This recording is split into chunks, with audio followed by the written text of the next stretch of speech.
get the boat on the show. All right. Good morning, and welcome to the June 11, 2019 HSPB monthly meeting. Mr. Lyon, may I have a roll call, please? Yes, good morning, Mr. Chair. Member Huff? Present. Member Marsh is absent. Member Kaiser? Here. Member Dixon? Present. Member Lavoy? Vice Chair Hayes? Here. And Chair Burkett? Here. You have a quorum. Thank you. May I have a report on the posting of the agenda, please? Yes, the agenda for this meeting was posted for public review at the City Hall Bulletin Board on the west side of the council chamber and in the Planning Department counter at 6 p.m. on Thursday, June 6, in accordance with applicable law. Board, you've had an opportunity to review today's agenda. Are there any changes or revisions to the agenda? Move to approve. Second. So we have a first and a second. The first is by Ms. Dixon, and the second is by Mr. Hayes. So let's move on to public comment. Nope, you need a Call vote. for the. Oh, vote, yes, we do need a vote. Okay, so all in favor? Aye. Any opposed? Seeing none, the motion carries 6-0. So let's move on to public comment. This time has been set aside for members of the public to address the Historic Site Preservation Board on the agenda items and items of general interest within the subject matter jurisdiction of the board. Although the Historic Site Preservation Board values your comments pursuant to the Brown Act, it generally cannot take any action on items not listed on the posted agenda. There will be 3 minutes assigned for each speaker. Testimony for public hearings will be taken at the time of the hearing. Seeing that there are no guests here to want to speak to us today, I'm going to close the public comment. So I'm going to move right on to the consent agenda, item 1A. Approval of the minutes, May 14, 2019 HSPB meeting. Are there any questions or corrections in the minutes? Seeing that there's none, may I have a motion to accept the minutes as presented? I'll make a motion to approve the minutes. Okay, we have as a motion. presented. Do we have a second? Second. We have a motion by Ms. Huff and a second by Ms. Dixon. Excuse me. So I'll call, excuse me, the question. Those in favor? Aye. Any opposed? Motion carries 6-0. Public hearings. As we have no public hearings today or unfinished business, let's move right on to new business. Item 4A. Doug Macbeth, on behalf of the Morito Manor Community Association, requesting historic district designation of Morito Manor condominiums located at the southeast corner of West Morito Place and North Bellardo Road. May I have a staff report, please? Yes, thank you, Mr. Chair. As has been done in the past when we've had applications come in, this is an application from a private applicant. Our recommendation for you today is to receive the Historic Resources Report dated May of 2019, direct staff to schedule the site visits of the board to visit the site, and to schedule a public hearing of the board to consider the application. Thank you, Mr. Lyon. Are there any questions of staff from the board? Yes. Ms. Dixon. Mr. Lyons, in reading through this report, I noticed that there were quite a few alterations to the property. How will that affect the determination of, or how can it possibly affect the determination moving forward?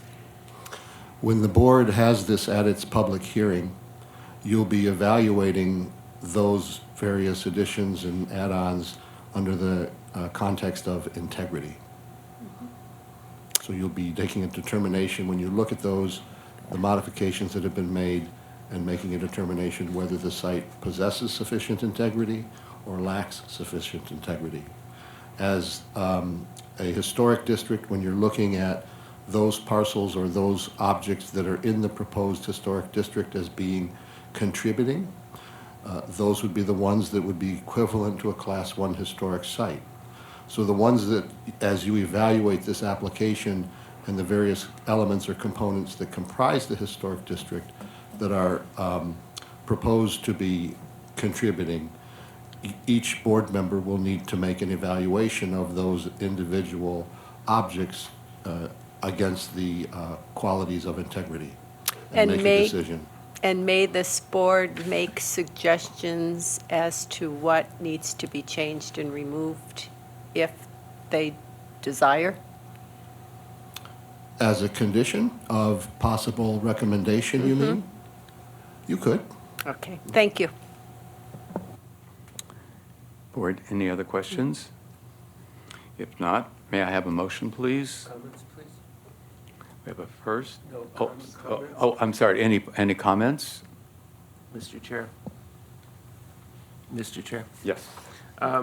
There are some, while it's an excellent report, there are some inaccuracies in it. Page 12. First indented paragraph. In 1960, or in the 60s, Mr. Burkus was not an architect. He received his license in 1973. So the third line down, the word architect should be struck. It was designed by Barry Burkus. And in the last paragraph on that page, third line up from the bottom, Mr. Burkus did not design the Maritime Museum.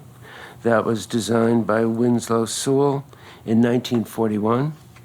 Where are you On page 12, third line up from the bottom, Mr. Burkus did design the Children's Museum in Santa Barbara, and I've got a picture of it. Also in the text, on Wikipedia alleges that Mr. Burkus worked for William Cody in Santa Barbara, or here in Palm Springs, in his apprenticeship.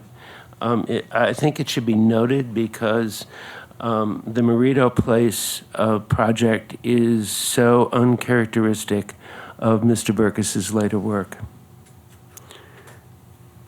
Were you referencing in a particular point at that? No, it talks about, in the bottom, it talks about his background.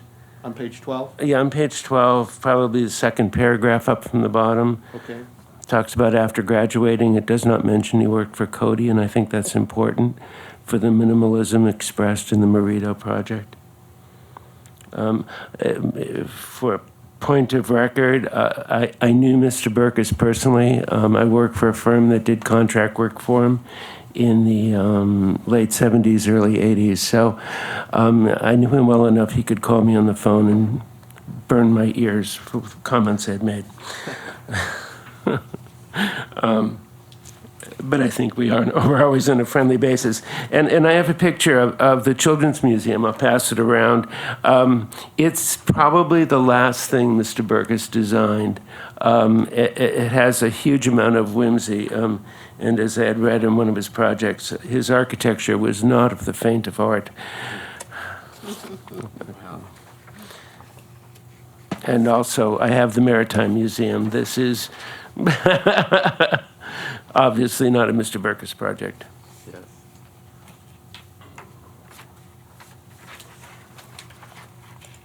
Wow, this is great information. Thank you so much, Bill. Any other comments from the board you'd like to make?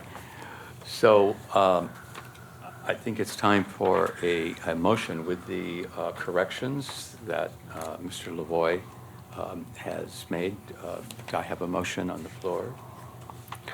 So moved, with the addition that the recommendation of the board would be to remove the non-contributing elements, or the desire to eventually have the non-contributing elements removed. So we have a first by Mr. Lavoy and a second by Mr. Hayes. So I take a vote. All in favor? Aye. Any opposed? Motion carries 6-0. The next item is 4D. Tracy Conrad and Paul Marute, owners requesting Class 1 Historic Resource Designation of the Bishop Residence located at 468 West Tockwitz Canyon Way. May I have a staff report, please? Yes, Mr. Chair, as with the last one, we're asking that you receive the Historic Resources Report and direct staff to schedule site visits of the board and to schedule a public hearing of the board to consider the application. Thank you. Are there any questions of staff?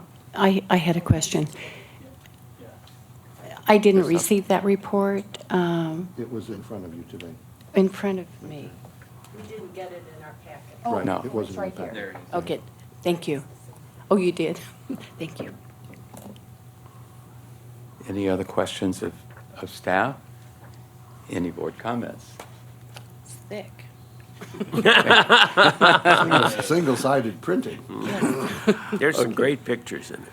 So, Look forward to reading it. so may I have a motion, please? I'll move that we accept the report. That we receive the report. Receive. Excuse me. Receive the report. Okay, I have a motion. Do I have a second? I'll have a second You have a that I second. received the Okay. report. Motion is, first is made by Mr. Hayes and the second by Ms. Huff. All in favor? So, excuse me. All in So favor? it's time to take a vote? Yes, Pardon? yes. Yeah. Gonna take a vote now. Yeah. Oh, I haven't forgotten. So, all in favor? Aye. Any opposed? No? The ayes have it. So the motion passes 6-0. So moving down to discussions. The next agenda item is under 5, excuse me, 5A, HSPB work plan objectives for 2019 and 1920. Mr. Lyon. As I noted in this memo, typically in the summer, staff and members of the HSPB work to put together the work plan to focus the board's priorities and efforts and activities through the coming fiscal year, and it's time to do that for the work plan for the fiscal year 1920. The work plan usually has two parts: identification of sites for possible Class 1 designation recommendations and education and outreach initiatives. So we're seeking input from the board to work to finalize the work plan for this coming fiscal year. In your memo that I've provided you, I said there's sort of a few things to consider as you think about the sites out there that you might want to pursue this year. Sites that further the purpose of the Historic Preservation Ordinance, and that purpose is listed at the bottom of the first page of your memo here. Sites that are considered one of a kind, or that possess particularly notable characteristics, or are uniquely Palm Springs. And the suggestion is that we've reviewed the Class 3 list. Sites that are historically significant but under-recognized or little known by the public. And those sites that may be vulnerable or threatened by demolition or redevelopment pressure or are otherwise at risk. And sites that through designation can become catalysts for economic development and/or neighborhood improvement and revitalization. On page 2 of this memo, then, are the recommendations that we're putting forth that are primarily a lot of the material that you had identified as top priorities from last year. However, because of the amazing number of private applications that the city received this year, as well as a lot of the other work that we were involved in with the new ordinance, most of these did not get started. So there's 6 there that I've suggested to you, and those are merely a launch point and a means of getting a discussion started for the sites that you might want to work on this year. The second part on page 2 of the memo are those recommendations for education and outreach. Again, we think that the hosting of the Preservation Matters Symposium is really sort of your star attraction in terms of working on education and outreach. We'll continue the staff and board presentations to the Realtors Board about historic preservation. That's primarily an activity that I've been involved with, but I'm always happy to share the workload on that. Participation in Modernism Week shows, as we've done before with the unmanned HSPB booth. That seems to be a good way that we've at least got a visual presence in that particular venue, and there's always lots and lots of people from out of town that are at that Modernism show. So I think it continues to be a good way for us to have an awareness at that show. Anecdotally, we go through a lot of our pass-outs when we keep that booth stocked through that week. So we do know that the material does get taken and reviewed. And then lastly, the other thoughts that might be interesting for the board to think about.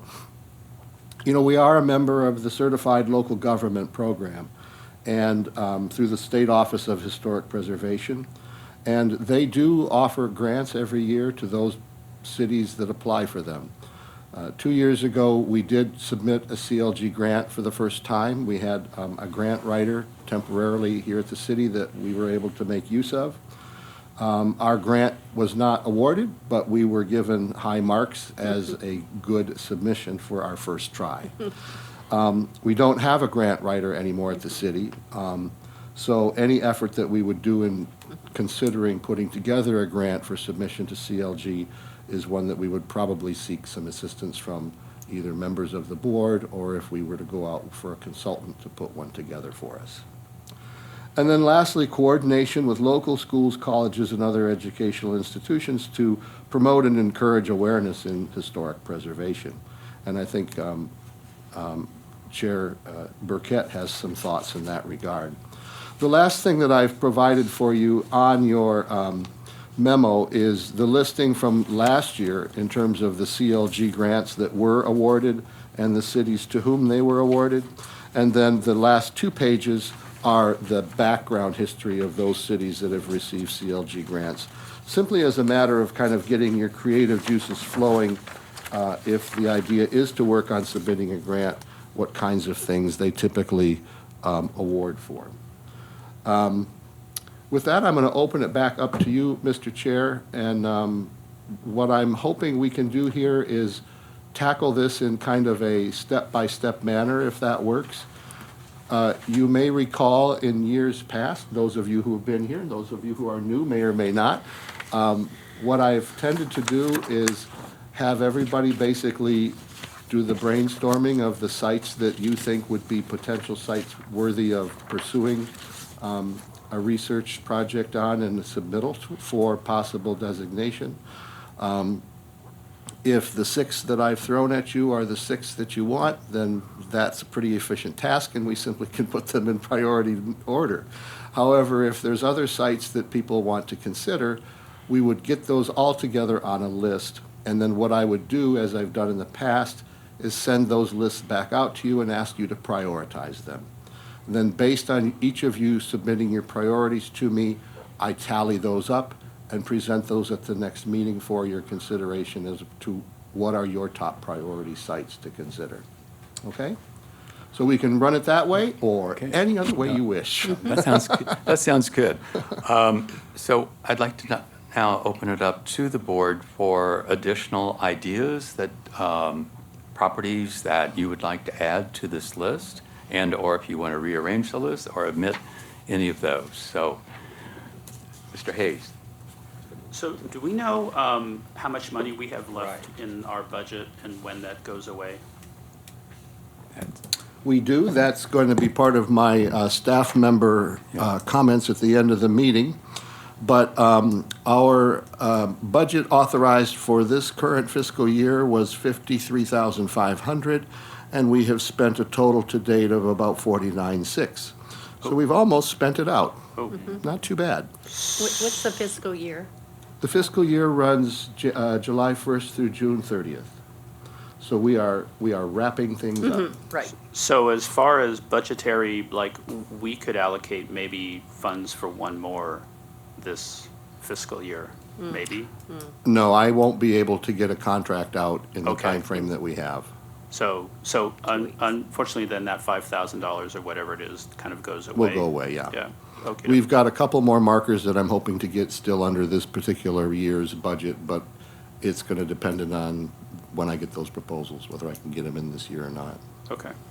So, that said, my only comment, we spent a lot of time looking at these, and I'm happy with my list in going over this, the past couple of days. My only thought was, so these would be things that the city would be paying for with its funds, which are limited and in high demand. And I'm wondering if we want to put closer attention to properties that aren't commercial, where they may have their own monies to pay for the reports, and they also may benefit financially from that designation, therefore should maybe be paying their own way through this, whereas the people or the places rather on the list that may not have the financial resources to do this might be a better use of our funds. That's my only thought on that.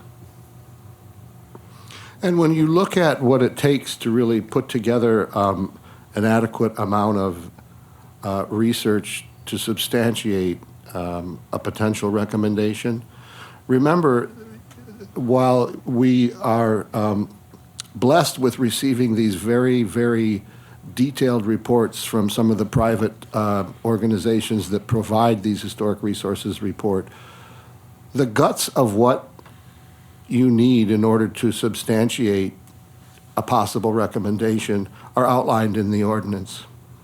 So depending on how complex or obscure the site may be, you may or may not need an enormous, costly report done by a consultant. We've seen times in the past where we've had certain sites that are very strong candidate sites where they've been actually prepared by members of the board. So it is conceivable that you can put together an application or a nomination for recommendation and not outlay an enormous amount of money to do so. So just keep that in mind as well. Depending on the site you pick, it could either be a real slam dunk, or those that are more obscure do take a little more research. Yes, Ms. Dixon. Mr. Chair, Mr. Lyons, what is our proposed budget for the year 1920? We What are we understand that submitting the for? preliminary point right now, and the council is apparently working on a 2-year budget cycle, but we're anticipating that we will receive the same amount for the next 2 years of $53,500, or in that general range. 53,500 per year. Right. Okay. 63? 53. 53. 53,500 was the budget this past year. We expect that that will likely be somewhere in the vicinity of what council provides for us this year and the following year. And one of my concerns is the Parkview sign at the Want to add that to the, mobile home park. to the list? I have this ongoing love affair with that sign. Yes. Do you want to add that? I would love to, if my Please. fellow members agree, I would love to. And then my other question is, as far as this grant, the Certified Local Government Program grant, could we get a member of the community who might want to volunteer to write the grant? Or does it have to I come? suppose. I don't Okay. know any particular grant writers in the community, but there must be some. Well, there's some pretty prolific writers in our community, and I don't think that they necessarily have to be a grant writer if we have the application form and the process. What did we submit 2 years ago? I don't remember. We submitted a request for funding to do limited facilities conditions reports on about a half a dozen city-owned historically significant buildings. And the purpose was to identify what are the deferred maintenance needs on those facilities in order to begin putting together a capital improvement budget for long-term for keeping those buildings maintained. And what, do you know the level of funding that they give out? Is it, Typically, the CLGs are required by law to provide 10% of the budget that I believe they receive from Federal government. state or federal government in the form of grants to their participating CLG cities. and in the past, do you know what amount that is, what 10% It shows, has been? well, I don't know what the 10% has been every year, but you can see the grant amounts that are showing up on the grants that have been awarded in the past. I think for the one for last year, they had shown it. And then I Oh, believe. you know what, I apologize. I It's thought not- this had it, but this doesn't have the dollar figures No, on it. it doesn't. But here it does say, this Two. year's annual allocation is approximately 1,580,000. The OHP received 10 applications requesting 289,000 and awarded 6 grants totaling 158,570. Okay, so that's. So if you take those 6 and divide them by that, you're gonna see Yeah. about what you Okay, got on that those. And then Ken, doesn't the recipient also, the requirement to contribute X percentage? There's certain matching funds and, or matching resources that the grants usually require. Right. Ms. Huff. I have a question. I haven't reviewed all of the Class 3 sites, so I may not be familiar. But looking at the Araby rock houses, I happen to live up in Araby, and was the adobe, that is currently on Araby Drive, it's a, very large original adobe that was built in the 1920s and is pretty much intact. Frank Jones owns that. Has that been on any lists? Has that been discussed or anything? It's don't very I don't unique. think so. know that. I don't think so. Does it?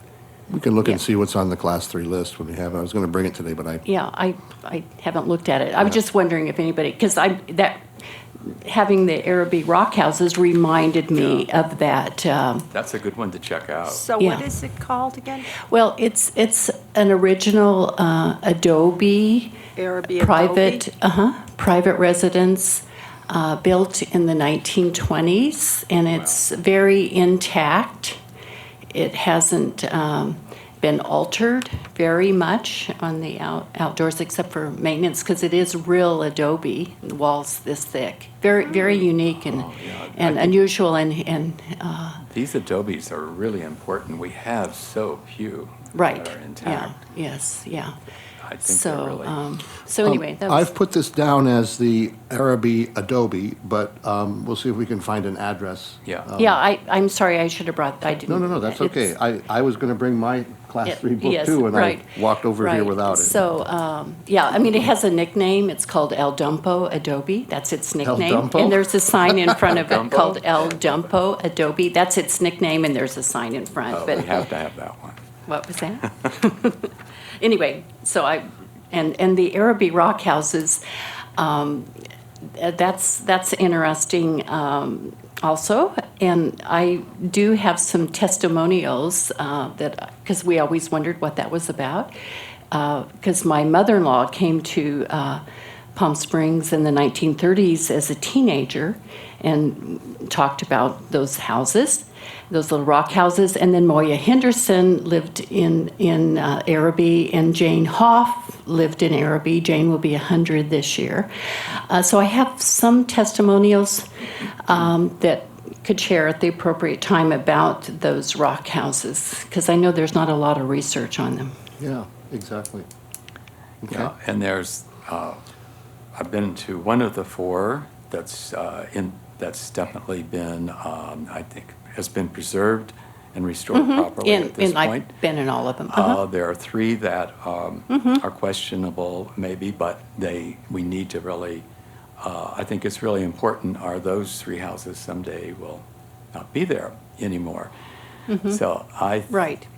think, again, the rock houses and adobe they're just so special.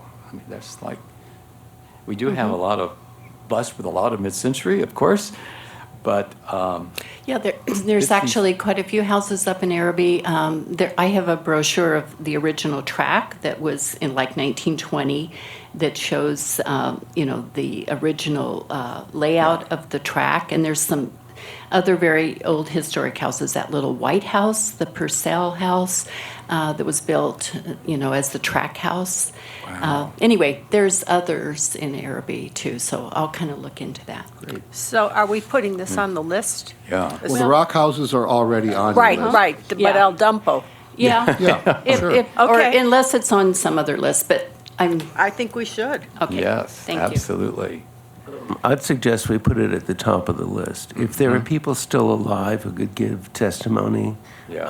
that we should grab that as soon as we can.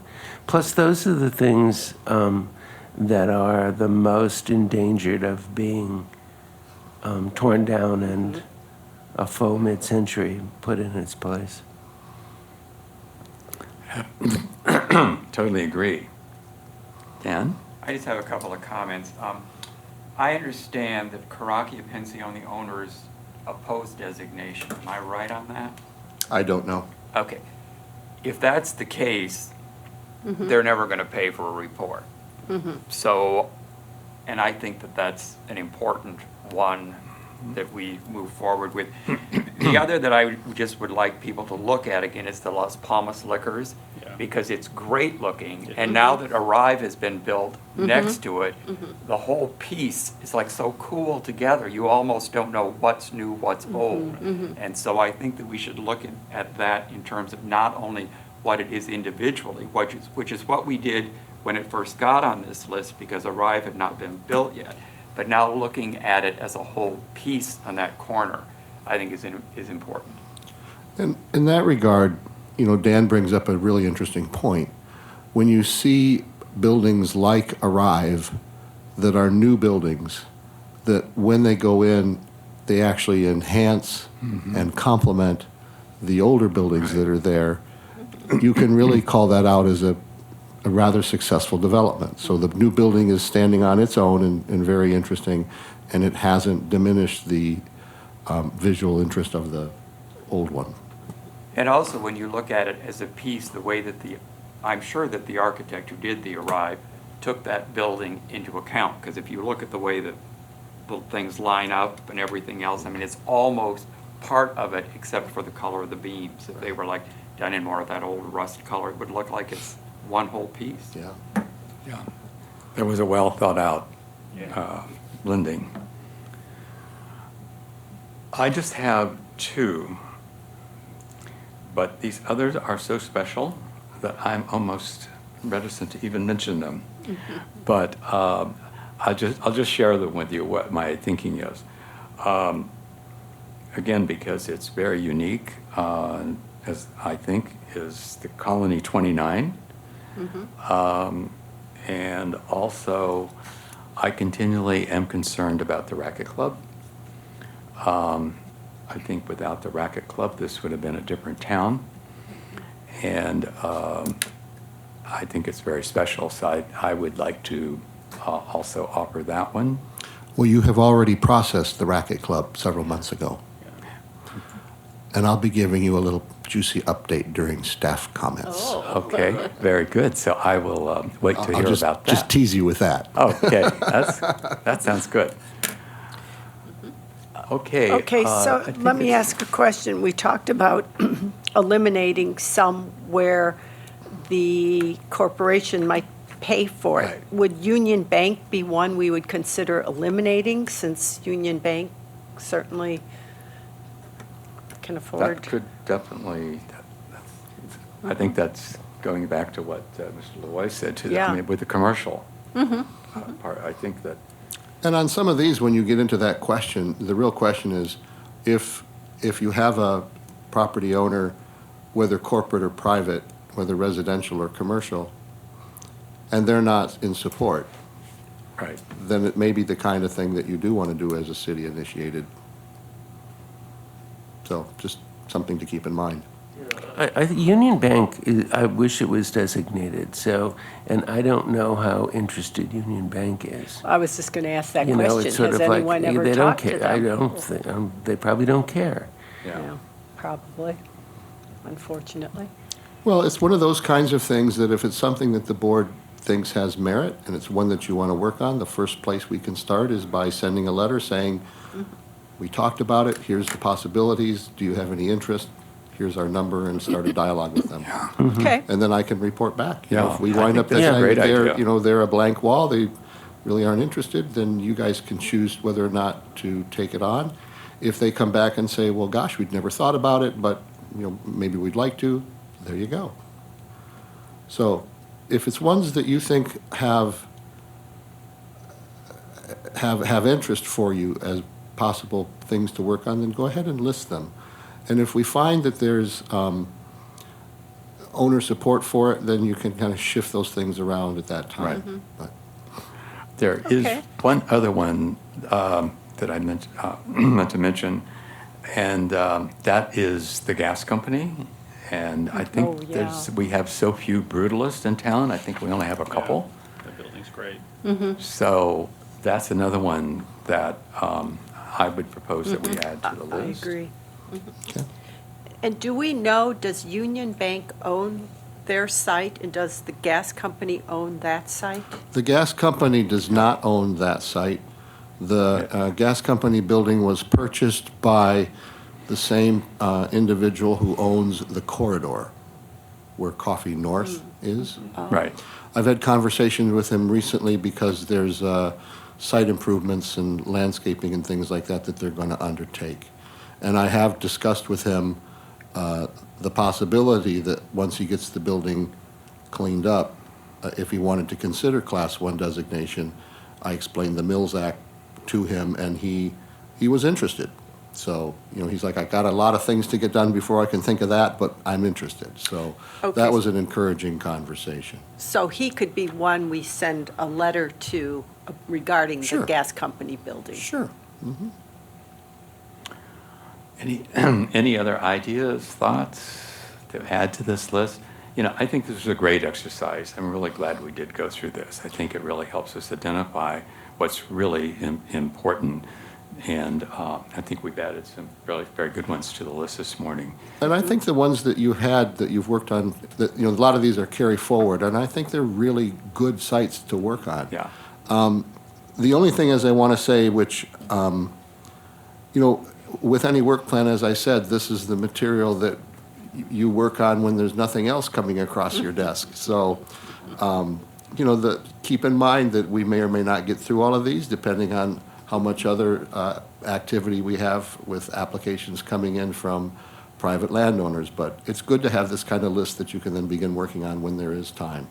So I'll take this list that you have then, and for the next meeting in July, I'll put together a tally sheet that I'll pass out to you before that meeting. And what I would like to have each of you do, as you've done in years past, is simply enumerate them in the order that you think they should be worked on. So if you think that the Bank of America, or I'm sorry, Union Bank is the one that should be the first project that we begin working on, you would put a number 1 there, all the way through whatever we have now, 5 or 6 or 7 sites. You'll return that to me by email, and then for the July meeting, I will have this all tallied for you, and then you can either adopt that at that time or wiggle it around as you want, and that will be your work plan for this part of it for the next year. Great.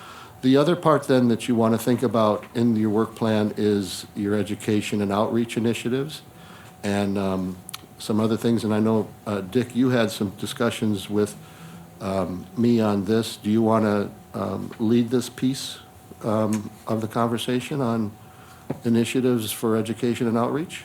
Yeah. Yes. I'm going to pass out the initiatives, and within those, you're going to see outreach issues, the outreach ideas. These are just ideas that I wanted to start the board thinking about and to what your wishes are, and get your input. And so the first one that we're going to talk about, actually, I'm going to give you another handout. And that pertains to the first one is a collaboration, and I evidently passed one out, didn't leave one for myself. So if there's one extra, Here, no, send- one of the, send that back. there we go. Okay, thank you. So, in reference to the one right here that I talking about, the collaboration. I've been speaking with the professor, the architecture department at the College of the Desert. And he, as I mentioned, he teaches a design fundamentals course. And in January, we've been talking about one of the projects that they would be very interested in for further education of the students is to utilize that 3D computer technology to model buildings. And so the idea is to create this assignment for the students, and that our board would submit to him a list of historic properties in our city that they would then choose 10 out of the ones that we have sent them, and that those properties then would be assigned to individual students to create the 3D technology. So the idea is then, and after each of those technology 3D studies are made, they're case studies actually, then they would make a video that would put them all together, and then that could be used for showcasing at our annual Preservation Matters event in April. So I have a list here, and I would invite the board again to add or axe these beginning lists that we put together, and to get your comments. The idea is here too is to get the students involved. They're very interested. And by the way, what's really interesting is in speaking with Professor Battagna, he puts a major emphasis on preservation with his, even though it's not taught as a particular subject matter topic, he really does put a lot of emphasis on it. So they are very interested in working with us, and where we can do some collaborations of this type. So I would now invite the board, Mr. Hayes. So, thank you for this. I think it's a great idea, and I had no idea we had this as a resource there. It's amazing, and I think it's great. I would strongly encourage and advocate for them picking the demolished buildings over the ones that are there, because I did a computer, or I didn't, but one of our esteemed fellow colleagues on this board did a computer recreation of my tract of Frey houses, which was partly inspired by the fact that having lived there for years and explaining or trying to explain to people that this street used to be all of these 15 identical houses, and people looking at me with this dumbfounded look thinking that I was crazy Right. and lying Yeah. and not knowing what I was talking about. And now they have a visual document that can show them what this used to look like, and having attended a 4 or 5 presentations by preservationists who have done this also as a teaching tool to show people what buildings used to be here, be they old turn of the century mining towns, old turn-of-the-century buildings in downtown, either Pasadena or Long Beach or wherever it might have been, that people don't understand what isn't there any longer, and they have a really difficult time, no matter what kind of still pictures you might show them, recreating in their mind what that looked like and what it might have been as a resource had it not been torn down. Whereas, and I'm not saying that it's not of merit to do something that's still there, but like the Bullocks was an amazing Right. building. It's Yeah. one of my favorite all-time buildings. I also shopped there as a kid, and I loved it then, and I unfortunately don't get to love it now. But looking at a single image of it, and somebody in a presentation showed a number of other pictures of that building, and it helped. But if you could see that in place, in context, and walk around it and fly over it and go through it, and now having been a part of watching that process happen, you really do have to create the building to make, like in the case of mine, there are 14 on the street. Well, you've got to create the whole building first.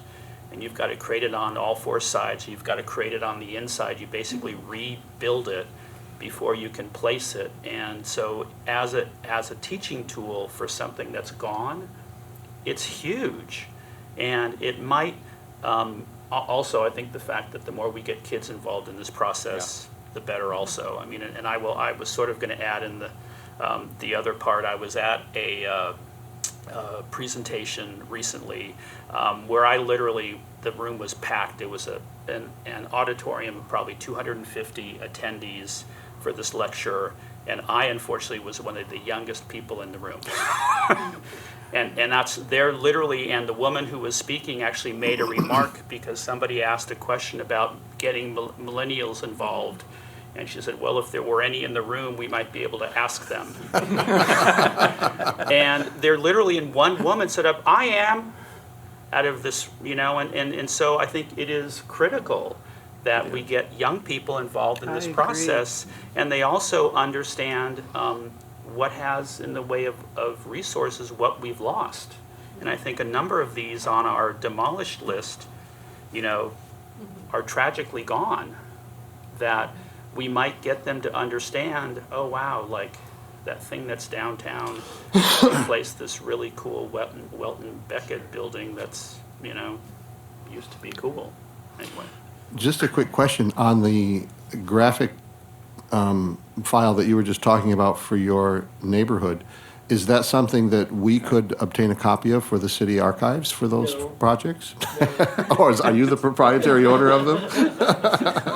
I'd be happy to. That would be a great, Actually, it would be interesting, actually, if you'd agendize it, I'll do a presentation at the next meeting. Really? Wow. Talk about what it took to get there. I think that, Mr. Chair, do you want to? Absolutely. And I have an idea. So I wanna do this as You know what I think would really be helpful? If maybe you and Mr. Hayes would be willing to meet with Mr. Battagna, the students, when you started out, and maybe show this as an example. I think that the students would really, I think this would be a great introduction, and yeah, and I think they'd be very welcoming of this. I've also have permission from Melissa Ritchie to provide all the resources that she gave us during the workshops at the Preservation Matters. And she's going to provide this also for the students when they start their research, because that's the great thing about it. They're really digging into because they're not going to have a clue about any of this, obviously. So I think if we had that to give the students, and then if the two of you would be willing to meet with the, when I first started learning about the COD and this architectural department, I had no idea they have 85 students in their classes. It's growing. It's grown quite a bit. And we have certain things moving that could even expand. So I think that this is a great opportunity for us. And I agree that I think this demolished list, and what made me thinking about this to begin with, I saw a presentation on the Maslow House in Rancho Mirage, and when that was destroyed. And there was a 3D technology that was put together with that, and I'm like, oh my God, this is a great idea. Mr. Chair, I like the idea of the demolished buildings being the priority.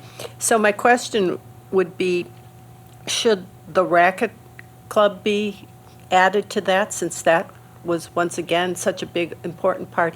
And what about, I mean, you're going to laugh, but what about the dollhouse? I keep reading about the dollhouse and all the entertainers that went there, and that was the place to be, and nothing is ever said about it. And it might be Yeah. really interesting to bring it back and let people know that it was a place for great entertainment here. That's a great one. Also, what about the Chi-Chi room? Yeah, yeah. Yeah, And those would be fun things for young people Right. to, right. And what others? Before we move off the racket club, in Santa Barbara, we used to require 3D models of complex projects and put the burden of providing that 3D model on the architect and developer. as part of the application Part of the process? application process. We used to say, in order for us to understand the size, bulk, and scale and the impacts of this project, we need to see a 3D model.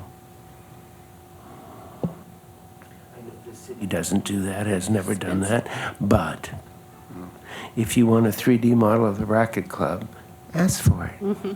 Well, and you conceivably, if this became an annual class for them, you could Yep. create a theme every year, and so Yes. there could be like a nightclub theme where a number of what Yeah. we've already talked about. So if you have a number of people doing a number of different things, then you would end up at the end of the season or of the semester with a recreation of the Palm Springs nightclub scene in the 30s or the 40s or something. Yeah, great Which idea. as a resource would be really cool. That is cool. So, Mr. Chairman, so just to review so that I have an understanding of this, that we would make some suggestions, to the professor who would provide that to the students. So, for example, they would work from photographs. They would work from floor plans, like if I want to give an example, Correct. like Frey House 1. Right. There's lots of photographs that Schulman took of Frey House Right. 1, and the floor plans are readily available. So if Correct. that was a suggestion, then do we also suggest resources, like where they could go to look at the floor plans, or they could go to, to do the Right, yes. so maybe choosing projects that have really good, strong resources to make it, I don't want to say easy for them, but to get started. Right. To, have all their resources easily at hand and not something that would be very difficult. And then in regard to the nightclubs, like the Chi-Chi and the Dollhouse, that would be like an interior project, Right. because those were really interiors that were interesting, and there's lots Exactly. of photographs of that. So anyway, just a couple of comments there. Wait till I do the presentation. You need the drawings, Yes. you need photographs. And it's a very complex process because you are quite literally building it in 3 dimensions. And in order for it to be credible, the detailing of even the windows needs to be above what is provided in most 3D programs. So if you're going to, thinking of the spa hotel, one student would be given the portico, one student would be given the hotel, one student would be given another, and then they would, as a team, put it all together because of the amount of work. So you want to pick something small, like, I won't tell him how much time I spent on that. But there was a considerable amount of work that went into what is a very simple building. And yeah, it's mirrored on the site, but just to get that simple building is a couple weeks worth of work. I mean, you can just do it and you can do it in SketchUp, and it's fine, but it's not historical documentation like you probably are thinking of. So I would pick something simple, or a couple simple ones. Let the student, and that is well documented. Yes. Let the students, pick Get a good start. what lights their fire, and then, it sounds like I'll be working with them to go through the process and to do a check-in to see, why are you doing this right? Yeah. So I think if we sort of become, like you become the coach in a way, that this is what's needed to make it the best that it can be. And this is going to be a huge, this is going to be very well received by the school, for certain. Mr. And- Chair? Yes. And I think that probably when you speak with the professor, he'll probably be able to tell you what is the application or program in which he's having the students work.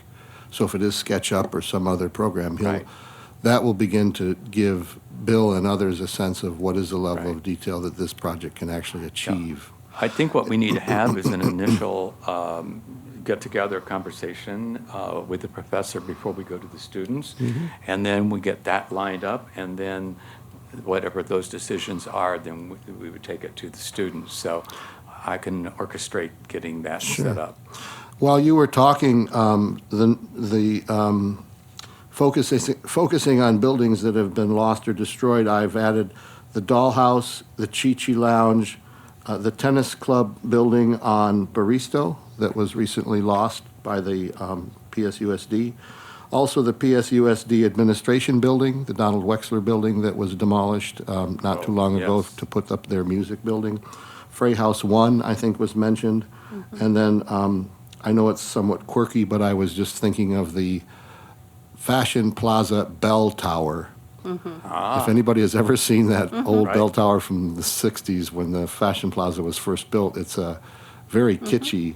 If it was one of those that was still standing, we'd probably be celebrating it as part of our mid-century collection of architecture. But are there any other buildings that come to people's mind as we're sitting here talking? If the theme is you want to think about maybe proposing first those buildings that have been demolished or lost, are there others that you'd like to put on the list? What was the diner at the south end of Palm Canyon? The Cody? That, yeah. The Cody? I don't know what it was called. Huddle though. Springs. Yeah, Cody, yes.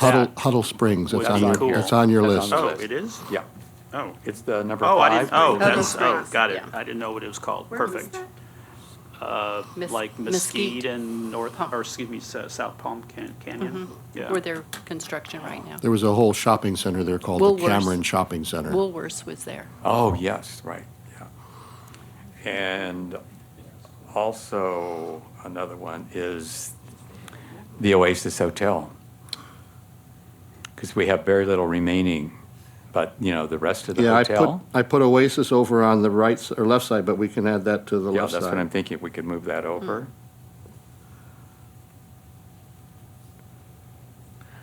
And I think that being a Lloyd Wright, that would be Pretty another cool. very, very interesting one to have. So they're going to have quite a list to choose from, and I think here's where Bill and Todd can help them zero in on, Yeah, and maybe. 'cause some of these are pretty big projects. Yeah, and maybe can identify which ones have floor plans and which ones have really good photographs. Yeah. So it's not frustrating to begin with. Okay, I would say, over the course of the coming couple of weeks, if anybody has anything else, a building that you think of that's been demolished or gone, and you want to throw it on the list, send it to me as an email, and I'll work with Dick to get it on the list. I keep thinking of Gary John's Lost, Saved, and Endangered lecture. There's so many buildings that he's often Yeah. shown on that maybe there's some, if we talk to Gary, that he might think is good candidates, so.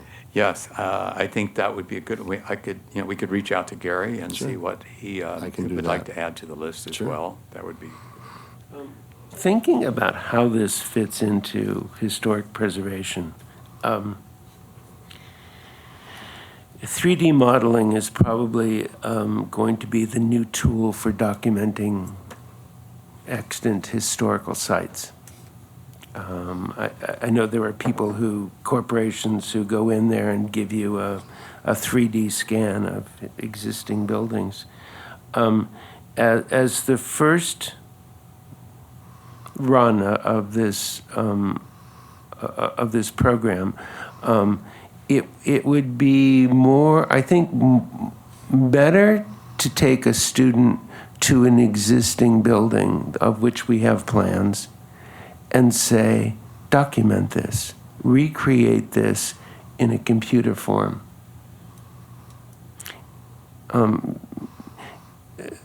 It will teach students architecture. I'm not sure it was here or someplace else that I heard, it's one thing to see a picture or a drawing of a building. It's another thing entirely to see it, to walk through it. And if you're asking them to make that bridge between, the profession right now is living in our computer screens, and the buildings that are being built look like it. Mm-hmm. Anything built in the past 5 years looks like SketchUp. It's called the SketchUp or Revit style. Mm-hmm. Anything built. So to make the students actually look at these buildings and see them and walk through them, and okay, now make your model look like this, I think would be a more valuable exercise for the students. To begin with? To begin with. Yeah. And then take those students, okay, now I want you, now that you've done this, next year, create something we can't see anymore. I think that's good to propose to the professor. professor, yeah. Kind of a two-part. A two-part, yeah. Yeah. Well, I'm very happy for you to take this We're part of the excited. program. You certainly are exciting. qualified to do so. Well, again, if Just anybody come up has with the any, idea. if anybody has any buildings that they want to have thought to be put on the list, send them to me as email, and I'll coordinate them back to Bill and Dick. Okay? Okay, A great effort. thank you. Great exercise. So moving down to 2B. My thought here was, those of us who were on the board a few years ago when there was a field trip to the Lake Arrowhead Hotel was just an amazing experience. And so my thought was, well, if we could even do some local things and select at least two that we would like to do. These are not site visits that we're visiting for nomination. But they are something of an interest and an education. So the first one is, I don't know how many, if you've seen the Santorini House up in the Mesa.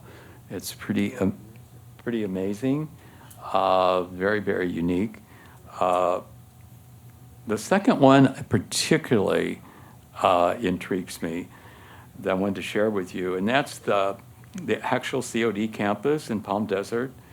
That's a collaboration of 4 local architects in 1958, which was John Porter Clark, Frey, E. Stuart Williams, and Wexler, working with master planner John Wernicke out of San Francisco.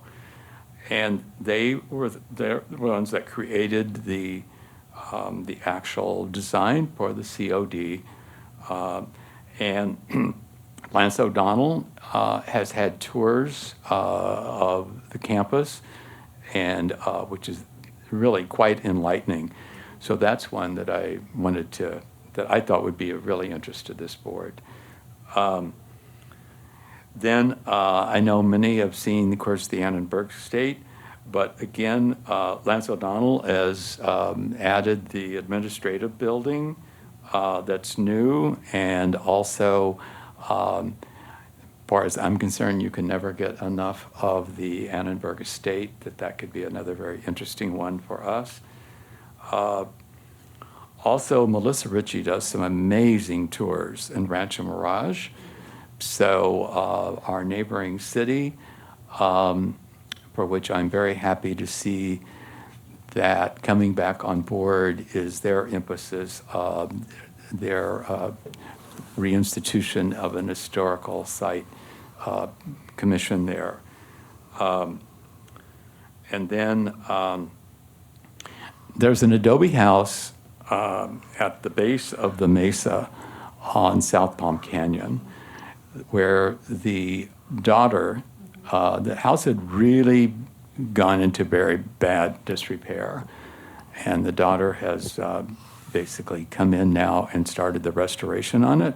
And I have spoken with her about the possibility of, I thought it would be very interesting for the board to see the processes that they're taking on that house as well. So there may be others. I just put these on to get some conversation going and to get your interest. And stuff. Mr. Chairman, so I know the adobe house that you're speaking about, and I know her as well. It might be fun if we're going to do that, to combine it with the other adobe house that I spoke of earlier Oh up in my Arabi. God, awesome. That if you'd like, at the appropriate time, I could ask the owner of that house if he might let us make a visit. Yes. So that's, if you decide you want to go that way, I could help combine them, because he's done restoration too. Adobe. And how many have seen the Casablanca? I know you have. The Bill. Anybody else? Casablanca. The Casablanca Adobe. It's on the Indian Trail and, It's yeah. otherwise known as the Goodloe Residence. Pardon? It's the Goodloe Residence. Yeah. Indian Trail and what? What is Paracella? that cross street? Paracella or Sunny Dunes? Parcella. Oh, okay, I'm just curious. Probably. Probably, I think I've seen it. That would be another, I guess I'm in Adobe land right now, so. So, Good. Well, there was a wonderful tour during CPF. I got to see one out in, I went, yeah. out in, where the hell, Indian Wells. That was an amazing, it's the only two-story adobe I've ever seen Yeah. in Southern California, and the only one with adobe arches. Okay, and tell me Okay, later. so that, So what, are you asking us to vote on these today, or what?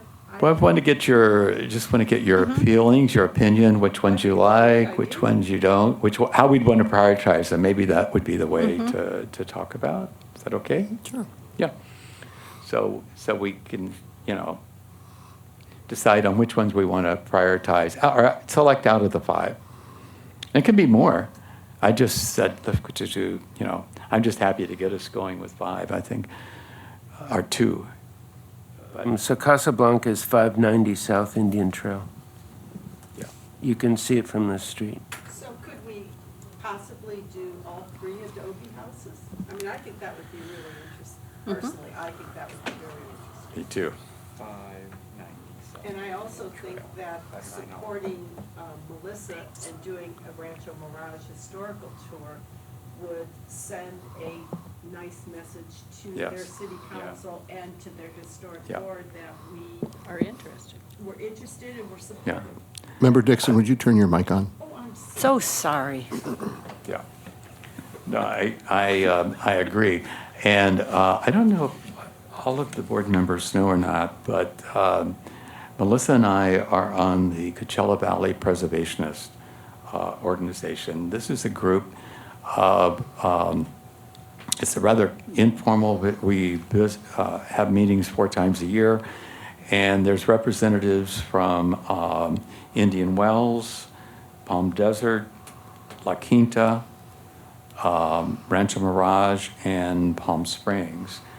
And basically what we do is share ideas, how we've approached different unique challenges, and what's happening in each of the cities from that standpoint.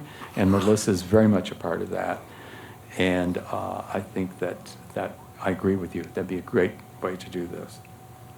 So can we sort of take a casual, informal, how we want to prioritize and select at least 2? I'm supportive of the Rancho Mirage for the reason of interest, and then I like the Adobe House group. Those are Same two I for me. like. Do you want prioritize one over the other one? No, that's perfectly fine with Those me. two are fine with you, right? Okay. I can provide you access to the Santorini House if that's one that you're also interested in too. It's really special. Well, Did you make it up nothing to say that? we can't have more. I'm just saying, you know. Did you two make is- it up to that house? Pardon? Did you make it up to that house? Santorini House? No, but I've been in touch with your, you With know, my friend, yeah. the owners, right? Yeah. And approached the idea that maybe this, you know, would there be a possibility? Okay. So shall we choose three? I think we really got to see that house. It's really cool. Okay. What's the third one? Santorini. Santorini? Yeah. Okay.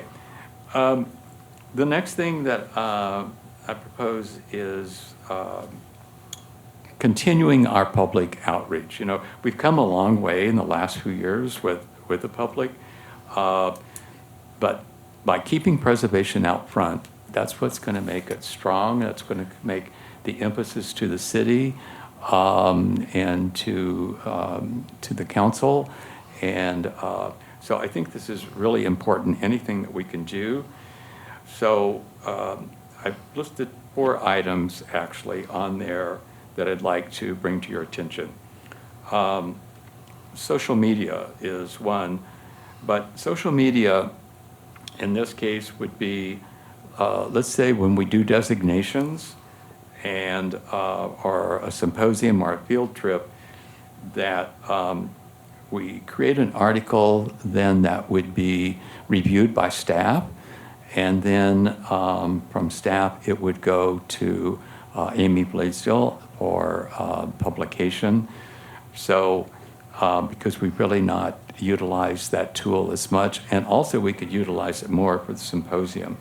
I do use social media. I have used it a great deal for the symposium in the past, but through the organizations, but I think we can even expand that further.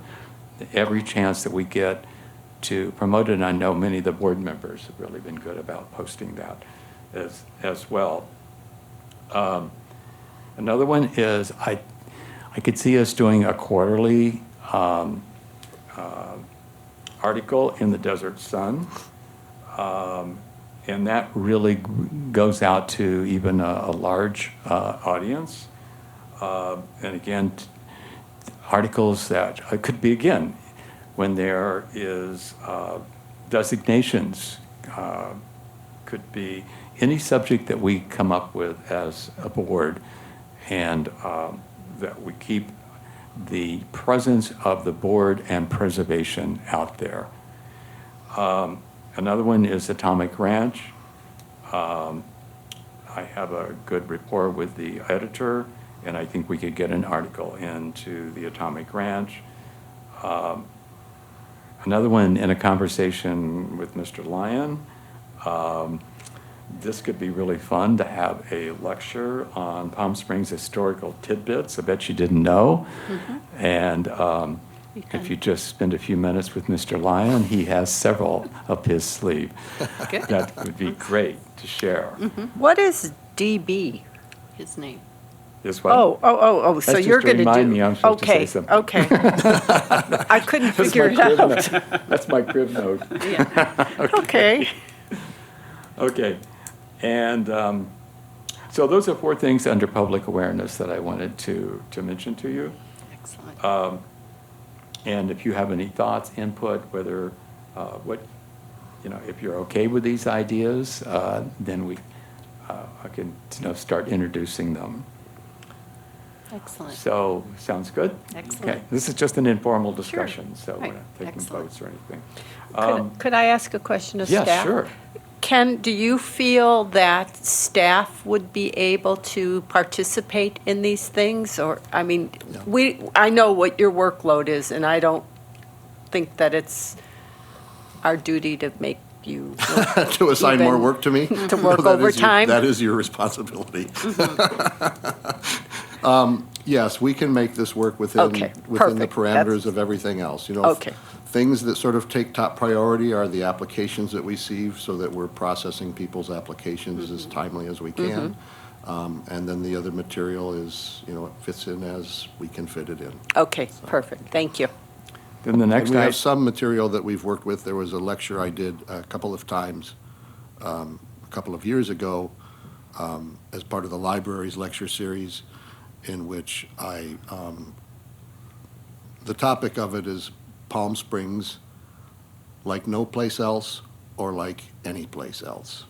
And I gave images that showed things that we've done to the city that have basically diluted our distinguished uniqueness, and those things that have happened that actually strengthen our uniqueness. And it brings an awareness to people of what's happening in your built environment.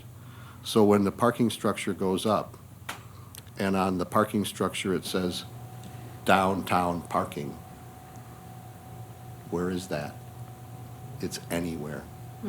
Why doesn't our parking structure say Palm Springs parking? Things like that that are very small but begin to be the constant marking of your trademark as a city. Is the Stuff like city that. council aware of your presentation? I mean, it might be very interesting for them to see it. They may have known about it. I don't think any council members sat in on it, but yeah, I can roll that show out anytime.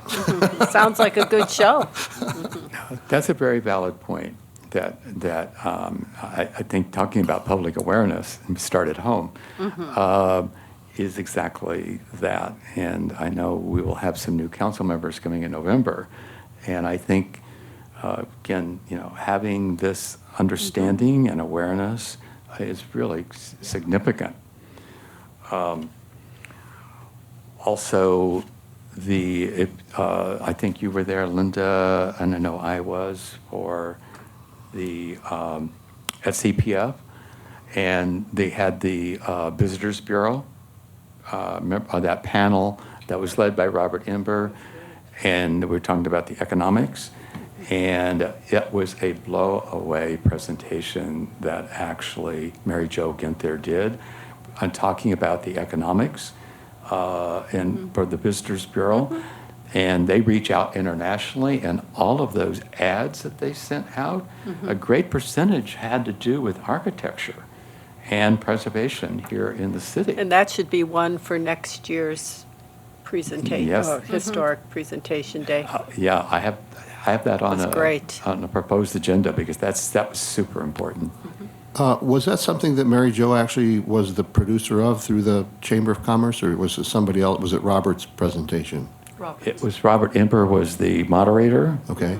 and then there was Mary Jo, and there was Susan Sequoia Jensen, and Tracy Conrad was on And that. Scott Timberlake. Right. So, I mean, I wonder if something like that might be an interesting thing also to present here in an abbreviated way when the meetings are televised. Maybe that's a small tidbit that you also might add into one of the meetings, just for Yes. a piece of easy public outreach. I Right. didn't see it, but I've heard about it. yeah, that's one that we really need to Well, get but it out. was a good hour, that presentation. Yes, but Yeah, I that might think be we something you could, I think we trim could down. tailor that Yeah, down. yeah. But I mean, the good hour was full of great information. I mean, it So- was, I'm thinking of that, let's say, on our workshop day, that would be a great one to do, and we could just maybe tailor it at the Sunday. at the Preservation Yes, Matters. I totally agree. Yeah. I totally agree. Yeah, because that really, it gets everybody's attention. I'm almost finished. Number D. A few years ago, there was a joint session between the Planning Commission, the Architectural Advisory Committee, and the HSPB, where Flynn reviewed the highlights and the workings of each organization. And, you know, we've reached out often to particularly the Architectural Advisory Committee, and we also have done so with the Planning Commission. I think this would be great if we could institute one of those meetings again. Before you leave that, could we include the city council? include the city council. to- As an orientation item like that you're talking about. Mhm. Excellent, yeah. I'll agree to that. Okay, that sounds good. And also, speaking of commissions, I could see there are times when the Sustainability Commission and HSBB could work together, particularly talking about historical preservation and green building. I think these two subjects are very simpatico with each of the organizations, and I would very much like to see us come up with something that we could have a joint meeting to have that discussion as well. And then the last thing is the CPF workshop in 2020, that where they would come actually and they would produce the workshop as they did a couple of years ago, and that would be a separate event from the Preservation Matters annual event. So, Board, thank you for your patience as I've gone through this list, and I'd like to now add any other ideas and additional things that we haven't talked about to the list. I think this would probably keep us busy. Excellent. But that concludes my initiatives report. And I just want to add, I think that this is good out-of-the-box thinking for the board because, there's many of your outreach initiatives, particularly the annual symposium, has done nothing but grow and gain positive awareness for the activities and the work that you do.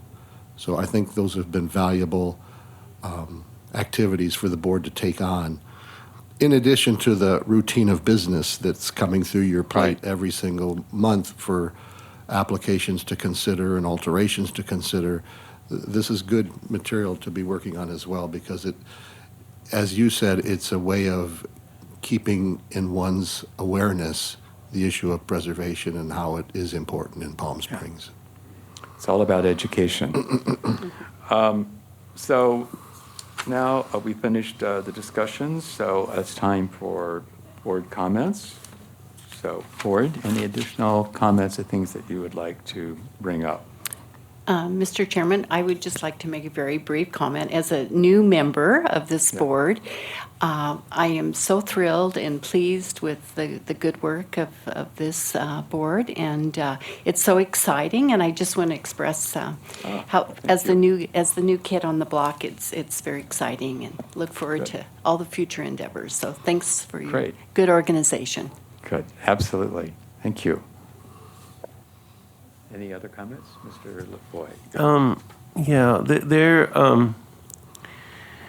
there's a petition going around different preservation groups as far as I know, probably everywhere in Southern California, being initiated by a private citizen. And it's about the reconstruction, the full reconstruction of the Presidio in Santa Barbara. I'm an honorary member of the group that owns that or manages that property. It's a California State Park managed by a private entity. Part of the Presidio was reconstructed, 30 years ago?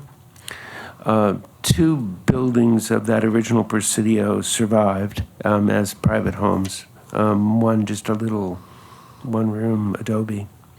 It was an adobe, stone foundations. There was not much left when they started. There were historic buildings in the way, including a Buddhist temple that had been part of the Chinese community in Santa Barbara for about 50 years, all torn down in order to reconstruct what I considered to be Disneyland at the time. There is very scant evidence. There's the foundations were left. There is a drawing prepared by one of the commandantes of what he wished he could have built. And then there's a sketch taken from a ship in the harbor that shows the Presidio at about a 1/4 inch high. And this Presidio was reconstructed based on that little sketch and the foundations. Which at the time and still to this day considered to be totally conjecture. So part of it was rebuilt, and it takes up a good part of a block. There's 4 more blocks that this group wants to tear down in order to reconstruct this reconstruction. And I've heard from PSBF and from Dick about, I got this letter. I need to do more research. So if you're part of a group that received that information, please contact me before you sign it. I've asked people in the trust what's going on. Who is this person? Why is this coming up right now? I don't know that the trust, it's the Historic Trust for, the Santa Barbara Trust for Historic Preservation would be the lead group. I don't know that they know this is going on. So I've asked people, and I just started asking yesterday. So if you hear something and you want to respond positively, it all sounds good on paper, please contact me first, probably in a couple days, because I'd be happy to provide more information to you. Thank you.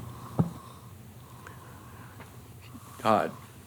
I have a question for Ken. I've been contacted by a number of people regarding the mall down the street and where the college is going and the original folded plate roof buildings. Are those also being torn down, or are those being saved? We don't know the full disposition of the site. We're assuming that it's fully being demolished. And there's nothing we can do about it? There's nothing that we're doing about it. I don't know, I've not contacted or spoken with anybody at the college in their facilities department. Normally when you've got a state agency, they're autonomous from city oversight. Right. And I've had different people asking me as well, because I saw this folded plate kind of unfold and then be revealed as they're demolishing it. Yeah. And there was an interesting amount of chatter on Facebook about it. Now, I don't know what's going on, and maybe try to find somebody over in COD's facilities that can maybe enlighten us on it. But I'm assuming, in the lack of any knowledge, it's probably a full scrape. Okay. And this is my last meeting, so I want to thank all of you. My 6-year term is up. It's been an honor. Thank you, Ken, and thank all of you. It's been an amazing experience, and I've thoroughly enjoyed it, and thank the council for the opportunity, and continue the good work. And much love and blessing on the months and years ahead. But thank you. I sincerely have enjoyed the 6 years. It has really been quite great, and hopefully I've not been too much of a thorn in people's sides.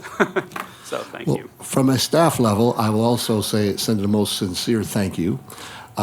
And don't be too hasty to call this your last meeting, because if they don't have the appointments in place, they may ask you if you are willing to continue to serve until the new appointments are made. So it might not be your last meeting, or it might be your last meeting, depending on what we hear from the city council. Okay.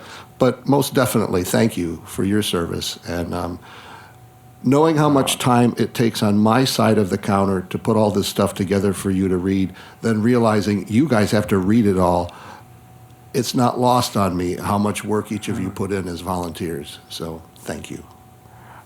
Todd, know I the can't city council thanks you imagine, as well.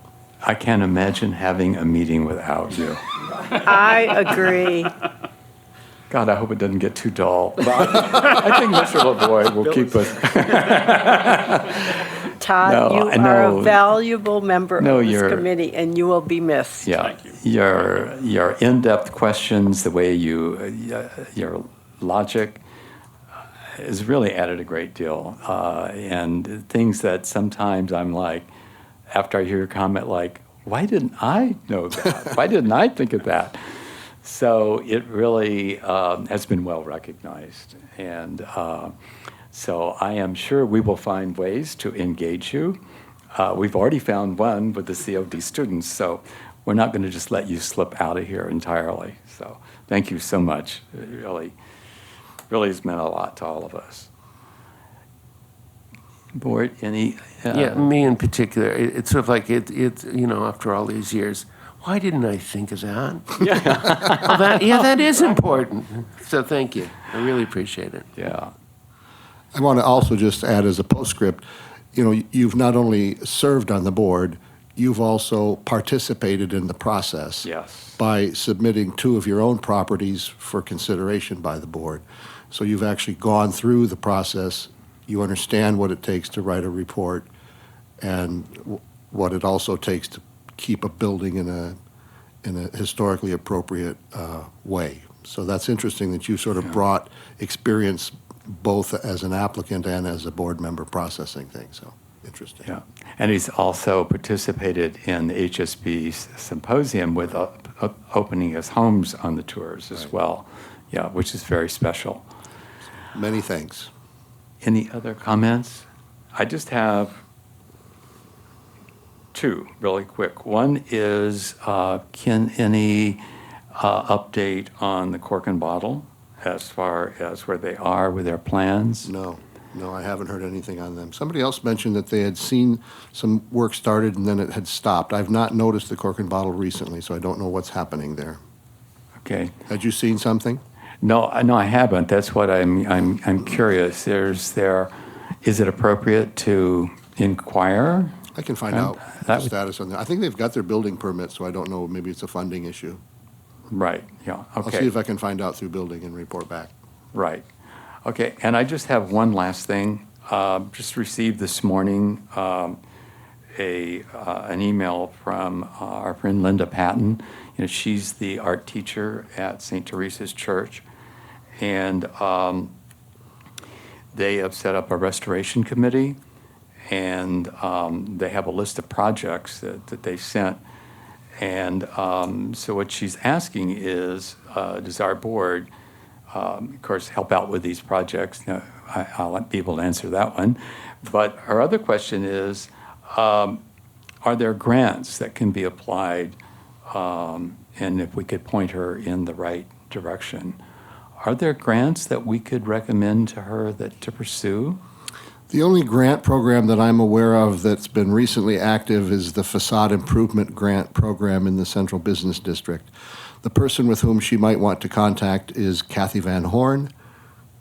Kathy Van Horn? Kathy Van Horn in Economic Development to see how far that program extends.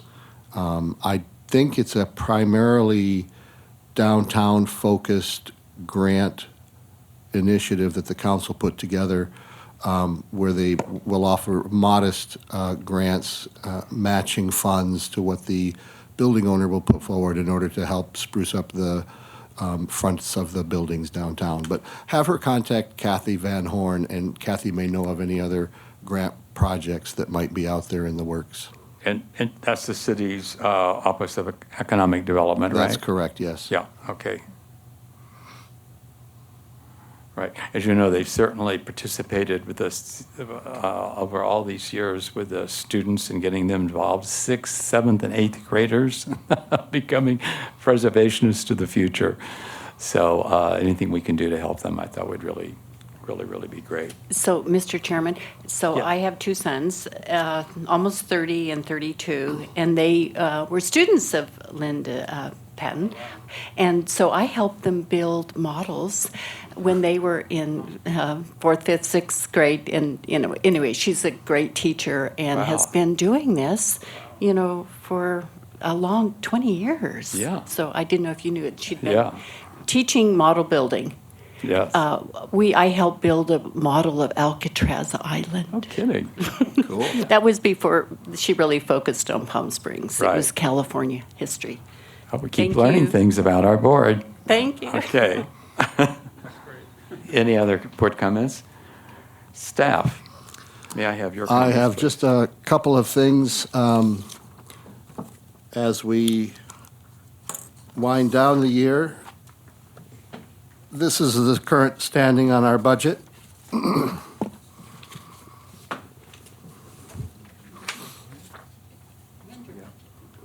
We're a little bit under budget or unspent. Oh, yeah. Okey-doke. Got enough? So as I mentioned earlier, the budget that the city council allocated this year for HSPB activities was $53,500. That amount has been spent down, as you can see in the chart there, the California Preservation Foundation Conference. The city gave a grant toward that event of $10,000. The Preservation Foundation membership, that's my membership in the organization. The Cornelia White House documentary, 21/7, that is likely to bump up by about $3,000 because we have a change order on that particular contract. Historic markers, we've spent that much in this year. Miscellaneous mileage. Preservation Month Symposium, of course, that was the symposium cost that we talked about. Printing for the citywide context statement is $1,350. And then we're trying to pull together an encumbrance. At the last city council meeting, the mayor requested that we initiate study for possible Class 1 historic site designation of the O'Donnell Golf Course Clubhouse, which was Thomas O'Donnell's residence at one time. And then we have an encumbrance of about $2,500 that's part of the Desert Inn marker that is proposed for the new downtown park. So that totals to the 49.6 that you see. And as you note in the very bottom there, Flynn has identified that what we believe is going to be the funding levels for the next 2 years will be the same as we've had this year. And so if that goes through, we will be in pretty good shape. Any questions about this? Mr. Chair? Yeah, yes. Since we're under budget, and some of us don't belong to the California Preservation Foundation, could we use that money so we could all become members, so we could get their webinars and things that we have to pay for free? I can ask. I would appreciate that. Thank you very much. Any other questions on the budget? Weren't we given that as part of when we went to CPF this year? I don't know. They had in the past, if you had attended, you somewhat got a default membership. I'll find out. Yeah, I don't know how they arranged it. I know that they comped it for us, but I don't know if that was simply the entrance fees for the conference or not, Yeah. but I'll find out.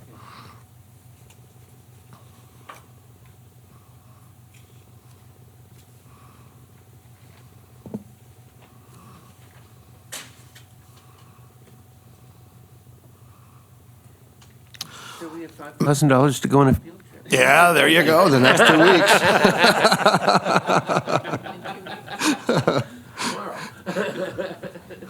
Okay. The only other comment that I wanted to share with you is I met yesterday with Flynn and Jim Chaffee and architect Sean Lockyer on the Palm Springs Racquet Club.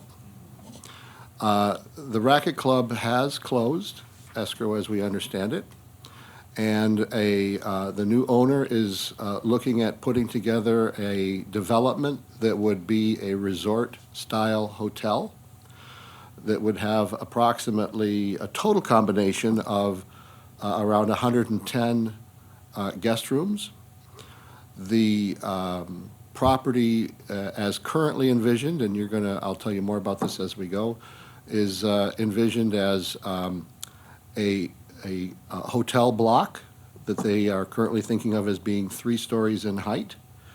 A series of what would be more akin to bungalows or cottages that are in cluster units that are, in the sense, different from the hotel room in that they could be arranged, if you had a group of individuals, they could be arranged as a 1 or a 2-bedroom cottage that you could rent. So there's a series of those kinds of units. The area around the original swimming pool would still continue to be kind of the social gathering hub of the complex. The Bamboo Room and the restaurant building in which it's located is proposed for restoration and renovation. The Schiff House is proposed for renovation and restoration. If you know the site well from when we last talked about it, there's some rather nondescript 70s vintage buildings that are at the northwest part of the site. And then there's some of the new construction that was part of the project that started 10 years ago that has just been sitting there half finished. Those buildings would be torn down. The overall concept right now is that it's being done, as I say, like as a resort hotel, which in our code, a resort hotel is something that has more than 100 rooms and has other amenities on the site. So it would include the restaurant associated with the Bamboo Room, which would also have a cocktail lounge component. There's a spa component to it. There's a small conference center component to it. They're not certain how the Schiff House would be functionally used, but it would probably be as some type of a specialty suite that one could rent because, of course, it has its own separate self-contained interior pool. The two areas that are still under investigation that they're still toying with is possible removal of the Charlie Farrell House, but creating a Charlie Farrell House image in that location, and I'm not going to give any more away than that, but I thought it was pretty cool when I saw it. And then probably removal of most of the Albert Frey cottages. Those are still areas that are up for discussion. The applicant is doing some outreach to the neighbors right now. You may have actually had some contact from them, Bill, I don't know, because you live in Racket Club Cottages West. But in the coming weeks and months, we're anticipating that they will submit what is called a pre-application. And a pre-application allows a developer the ability to bring in a project without it going through tens of thousands of dollars of design development and vet it through the various boards and committees here at the city to get feedback and comments.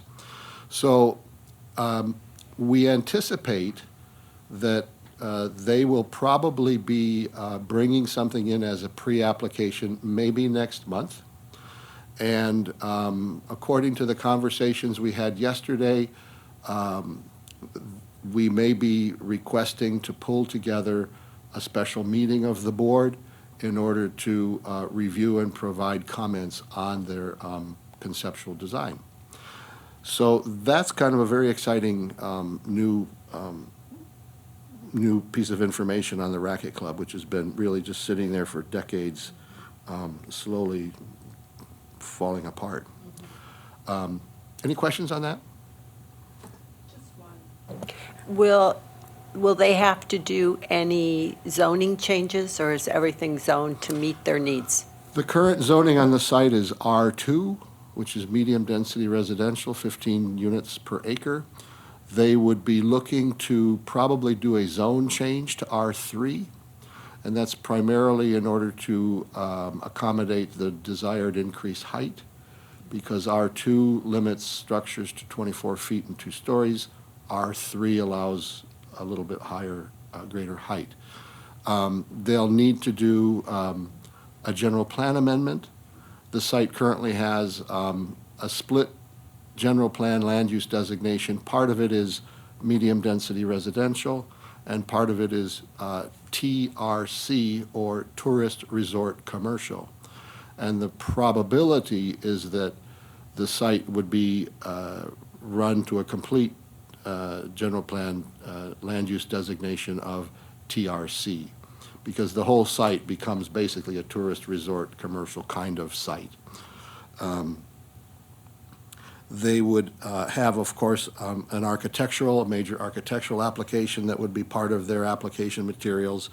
Any uses that would be proposed on the site, such as cocktail lounges and things like that, that may require a conditional use permit, would also be part of their application. So the pre-app is really just kind of throwing the conceptual design out there. Once they get that feedback, they'll bring that feedback in, work their design, and then make a formal submittal application, which will be comprised of the general plan amendment, the zone change, the major architectural, and whatever CUPs they're looking for. So that's big news. This would be an excellent project to have a 3D model of. Yeah. Yeah. Yeah, like, right away. Once they go through the I just want one clarification. Did you say the removal of the Prey houses? Probably. Probably. The Schiff House they've shown in the current plan. The bungalows, they currently do not have in the plan, but they said, that's something that's up for discussion. So the whole thing at this point is open for discussion. They're looking Right. for input from the community. And I think that what we'll see through the coming months is them doing more outreach to both the city and the neighborhood organizations that are adjacent there. Will it come to HSB first or to planning first? For the pre-app, Yes, uh-huh. I don't know what the order would be. I would guess probably HSPB. Usually we'll do HSPB, AAC, Planning Right. Commission. Yeah, okay, thank you. Can And you tell us who bought the property? I could if I remembered, but right now I'm drawing a blank. But they are a company that, they are hotel developers. They are accustomed to developing very large resorts, larger than what this one represents. And the caliber of the properties that they have shown us are well above average. So it's exciting that this is not just coming in as, shine it up and just push it back out on the street again. It looks like they're really looking at making a sizable capital investment into this site. So it's very exciting.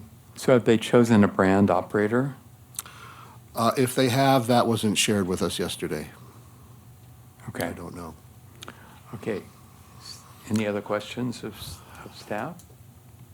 And that's the only other thing I have for you for my comments. I will be out of the office beginning the 13th and returning on the 26th. I'll notify you, as I usually do, on my email in case there's any issues between now and then that we need to communicate on. And then, of course, we are dark in August. So there may be actually a call for a special meeting if we do this pre-application review with the Racket Club